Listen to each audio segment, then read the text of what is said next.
Umakyat na sa 85 ang kinitil na bagyong Christine. 41 ang nawawala at 70 ang sugatan ayon sa Office of Civil Defense. Ang ilang nakaligtas sa Camarines Sur, gutom at uhaw ang inaabot. Kaya napipilitan na silang mamalimos at makipag-agawan sa ayuda.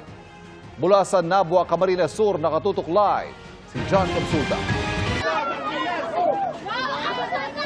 Unahan sa pagkuha ng relief goods at tinapay ang mga sinalanta ng bagyo sa Nabua, Camarines Sur. Bata matanda, kanya-kanyang taas ng kamay sa pag-asang sila ang makakakuha ng binababang biyaya mula sa isang pribadong truck na nagdala ng tulong sa mga nasalanta. Ganyan ang sitwasyon ngayon mga kapuso dito sa bahagi ng Nabua Highway. Nag-aagawan yung ating mga kababayan. Papa!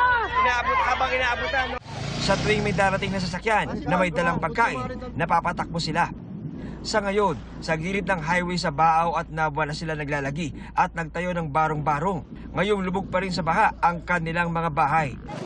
May mga namamalimos din sa mga dumaraang sasakyan.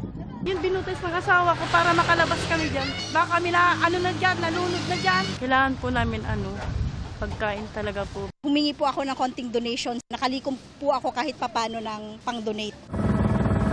Malawakan pa rin ang baha sa Camarines Sur. Kaya ang mga chopper ng PNP Air Unit sa mga bubong ng gusali nagbaba ng relief goods para sa mga binagyo.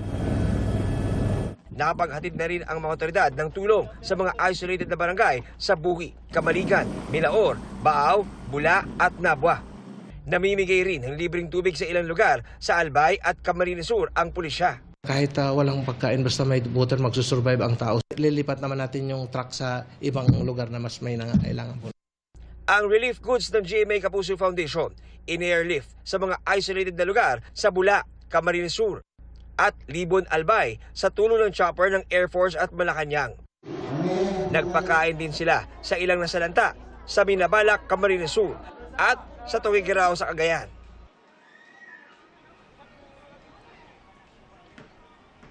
Ivan Pia, sa ngayon ay mahigit 200 bahay pa rin ang lubog sa hanggang dibdib na baha. Kung kaya wala silang nagagawa ngayon kundi lumipat dito sa gilid ng highway na napakadelikado. Kaya ang kanilang apela, sana'y dumating na ang kanilang inaasam na tulong. Yan ang latest mula rito sa Nabua, Camarines Sur. Balik sa iyo, Ivan. Maraming salamat, John Consulta.